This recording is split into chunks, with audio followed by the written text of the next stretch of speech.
আসসালামু আলাইকুম। মাদার্স লাভ এগ্রো বিজনেসের পোল্ট্রি প্রকল্পে আজকের এই ভিডিওতে আপনাদের সবাইকে স্বাগত। আপনারা বেশ কয়েকদিন কোনো নতুন ভিডিও পান নাই,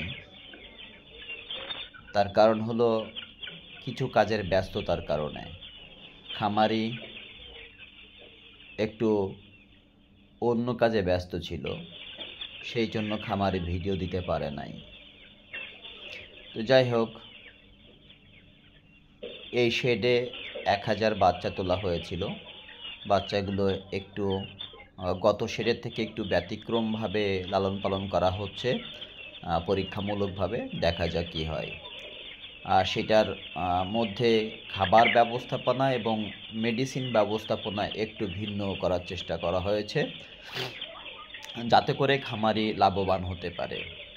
আমরা অনেকেই খাবার ব্যবস্থাপনা সঠিকভাবে করি না। তো এই খামারি এবার প্রাণী সম্পদ কর্মকর্তা এবং কিছু অভিজ্ঞ খামারিদের পরামর্শ নিয়ে খাবার ব্যবস্থাপনা করে যাচ্ছে। দেখা যাক কী হয়। যেরকম 1 থেকে 30 দিন বয়স পর্যন্ত খাবার কোনো লিমিটেশন থাকবে না, আনলিমিটেড খাবার দেওয়া হয়েছে। সেখানে খাবার গিয়েছে হচ্ছে 13-14 বস্তা মতো 30 দিনে। আর খাবার দেওয়ার সময় যে বিষয়টা খেয়াল করা হয়েছে সেটা হচ্ছে খাবার পাত্র 1 থেকে 5 দিন অর্থাৎ 6 দিন বয়স পর্যন্ত খাবার পাত্র খালি রাখা হয়নি। খাবার দেওয়া হয়েছে, খাবার শেষ হয়েছে, আবার খাবার দেওয়া হয়েছে। তারপরে 6 থেকে 10 দিন পর্যন্ত, 11 দিন পর্যন্ত খাবার দেওয়া হয়েছে, পাত্র 1 ঘন্টা খালি করা হয়েছে, তারপরে আবার খাবার পাত্রে খাবার দেওয়া হয়েছে।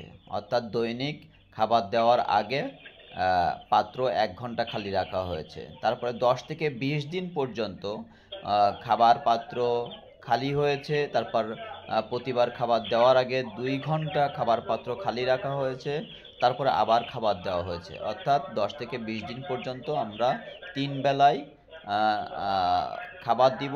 তবে খাবার দেওয়ার আগে সকালে খাবার দিলাম, আবার দুপুরে খাবার দেওয়ার আগে 2 ঘন্টা খাবার পাত্র খালি রাখা হবে, তারপর আবার খাবার দেওয়া হবে, তাতে খাবারের চাহিদা বাড়ে।